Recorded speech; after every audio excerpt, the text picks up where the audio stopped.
तो चलिए अब हमारे साथ ईटी नाउ स्वदेश के editor in chief Nikunj Dalmia जुड़ चुके हैं। Nikunj sir, very good morning. And markets में कल एक ज़बरदस्त रनअप हमने देखा, ऑल टाइम हाई। क्या इसकी ये प्री इलेक्शन रैली की उम्मीद लगाई जा रही थी? और इलेक्शन से पहले, क्योंकि कल हालांकि हम एक अलग लेवल पे जाके क्लोज हुए, पर ग्लोबल मार्केट में थोड़ी सी हमने देखा कि गिरावट रही। ऐसे में किस तरीके से प्लेस करें, क्योंकि अब हम रोज आपसे यही सवाल पूछते हैं कि हम बहुत क्लोज आ गए उस मेन डे के।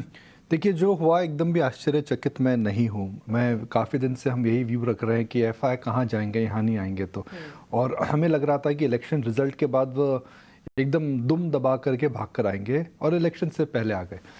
इसका प्रमुख कारण मेरे हिसाब से था आरबीआई का जो बड़ा डेटा आया है, जो जो बड़ा डिविडेंड आया है। बिकॉज अब अगर आप एक इकोनॉमी पे व्यू लेते हैं तो कहाँ पर दुनिया में बड़े बड़े सरकारों की और बैंक की बैलेंस शीट में बड़े डेट के कंसर्न्स हैं, रिजर्व बैंक ऑफ इंडिया ने रिकॉर्ड डिविडेंड दिया है। तो जब एक विदेशी संस्थागत निवेशक इस प्रकार की हेडलाइन देखता है और वो कहता है कि भाई हम इस पार्ट ऑफ वर्ल्ड में क्यों नहीं है, यहाँ पर ग्रोथ है, यहाँ पर स्टेबिलिटी है, और अगर सरकार का रिस्क भी है तो इतना बड़ा जो डिविडेंड पे आउट आएगा उसकी वजह से जो ग्रोथ का मोमेंटम है वो बरकरार रहेगा। एफआई की जो पोजिशनिंग थी एक्सट्रीम शॉर्ट थी, वो लगातार बेच रहे हैं। इस साल 1 लाख करोड़ बेचा है, मैं कैश की बात कर रहा हूँ। इस महीने में कल का फिगर ऐड बैक करके भी करीब करीब 33,000 करोड़ की सेलिंग है। तो आप एक प्रकार से एक वन साइडेड ट्रेड था जहाँ पर रिटेल और डीआई लॉन्ग है, extreme long, FI extreme short है। वह ट्रेड कल रिवर्स हुआ है, और टिपिकली जब ये ट्रेड रिवर्स होता है तो एक दिन में यह ख़त्म नहीं होता है, ये कुछ और दिन चलता है। तो अगले 3-4 कुछ दिनों के लिए मुझे लगता है जो मार्केट के अंदर जो रुख रहेगा वह रुख अच्छा रहेगा। मगर मेरे हिसाब से जहाँ पर हमने कल कॉन्ट्रा ट्रेड देखा था, एफआई वापस आ रहे हैं, स्मॉल कैप इंडेक्स ने ऑल टाइम हाई नहीं बनाया था, निफ्टी ने बनाया था। तो जो डोमिनेशन है वह लार्ज कैप स्टॉक्स में वापस आ रहा है, मुझे सबसे बड़ा वह ट्रेंड दिखता है। ट्रेंड नंबर 2, अगर आपने एक इलेक्शन ट्रेड ली 15 मई के आसपास, और आपने इलेक्शन ट्रेड डिफेंस, रेलवेज, कुछ कॉर्पोरेट ग्रुप्स में ली, तो मुझे लगता है कि उस इलेक्शन ट्रेड उसको इलेक्शन से पहले आपको ख़त्म कर देना चाहिए, बिकॉज वो ट्रेड अब काफ़ी ओवरबॉट ट्रेड हो रही है। सिमिलरली अगर आपने large cap FI dominated stocks में ट्रेड नहीं ली और इलेक्शन की ट्रेड अगर आप लेना चाहते हैं तो मेरे हिसाब से आपको एफआई डोमिनेटेड स्टॉक्स में ट्रेड लेनी चाहिए, बिकॉज रिवर्सल वहीं आएगा। आप वही कवर करेंगे जो जहाँ पर शॉर्ट है, और आप वही लेंगे जो आप पहले लेते थे, आप वही बेचेंगे आपके पास जो है। तो रिटेल के पास और डीआई के पास अभी रेलवे, डिफेंस, ये सारे स्टॉक्स हैं जिन्होंने इलेक्शन ट्रेड है। वो इलेक्शन ट्रेड मुझे लगता है अब आपको रिवर्स करने का समय आ गया। मार्केट से हटे ना, क्रीज पर बने रहें, मगर अब आपको एक जो स्टाइल है, जो प्रोफाइल ऑफ स्टॉक है, अब आप कवर ड्राइव खेल रहे थे आपको लॉन्ग ड्राइव खेलना पड़े था, अगर आप स्ट्रेट ड्राइव खेल रहे थे आपको हुक शॉट खेलना पड़ेगा, मैं यही बोल रहा हूँ। जी ठीक है। निकुंज सर, गुड मॉर्निंग। यूबीएस की रिपोर्ट आई है सर टेलीकॉम पर, और वोडाफोन को लेकर बहुत बुलिश है, डबल अपग्रेड किया है, बाय की रेटिंग दे दी है, लक्ष्य भी 18 रुपए का दिया है। सहमत हैं सर आप? आपको लगता है कि स्टीम है वोडाफोन में, और इस भाव से भी हम अच्छी तेजी देखेंगे? क्योंकि कल हमने फिर से 14 रुपए के स्तर को पार करते हुए देखा शेयर को। देखिए, यूबीएस एक जानी मानी फॉरेन ब्रोकरेज है, उनकी एक ही बाय कॉल है टेलीकॉम में, वो वोडाफोन पर है। वोडाफोन में क्या हुआ था, वोडाफोन में डेट था, सबको लगता था भाई इस कंपनी में डेट इतना ज़्यादा है कि वह बैलेंस शीट ही उसकी उतना डेट नहीं झेल पाएगी, वो कंपनी कोलैप्स कर जाएगी। ऐसा नहीं हुआ। डेट को इन्होंने जो चुकाया है वह इक्विटी के रूट से चुकाया है, और जिसमें सरकार ने इनको पूरा सहयोग कर दिया है। तीसरा, अब बात एक प्रकार से एविडेंट है कि प्राइस हाइक आ रहा है। अब भारतीय के कॉन कॉल के अगर आप कमेंट्री देखें तो लग रहा है कि एक प्राइस हाइक आ रहा है।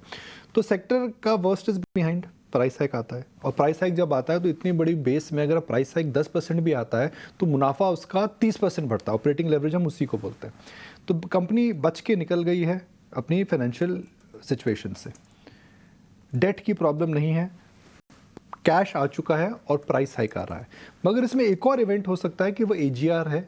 अगर मैं एक सिंपल शब्द में बोलूँ, सरकार ने इसको जब एजीआर रूट के थ्रू बेल आउट करा था कोविड के बाद, सरकार क्या उसको एजीआर के अंदर राहत देगी? अगर एजीआर में राहत मिलती है, जो हो सकता है मिले, तो इस स्टॉक के अंदर एक बड़ा मूव आ सकता है।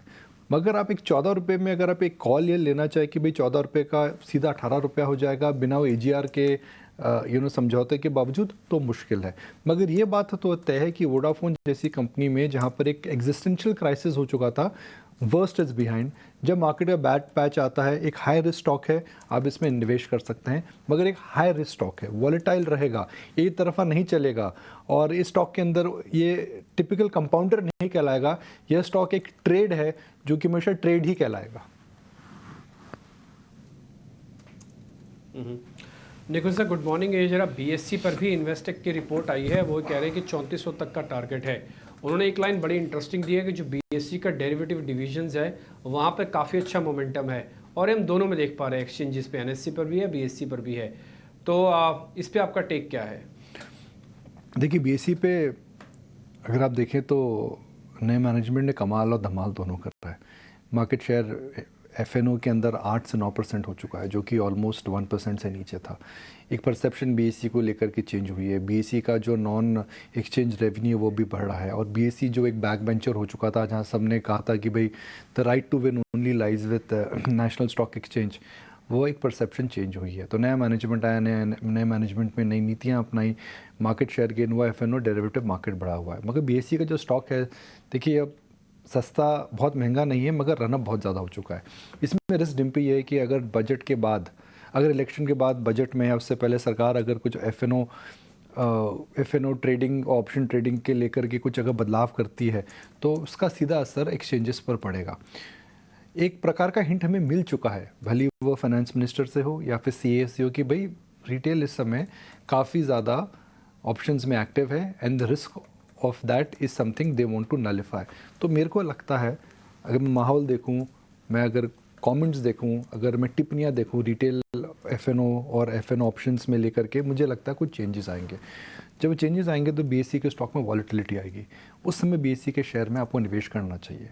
आई think you should wait for the stock price to come to your level rather than chasing the stock with the assumption that you can buy high and sell higher. Buy high and sell higher वाला समय BSc में ख़त्म हो चुका है।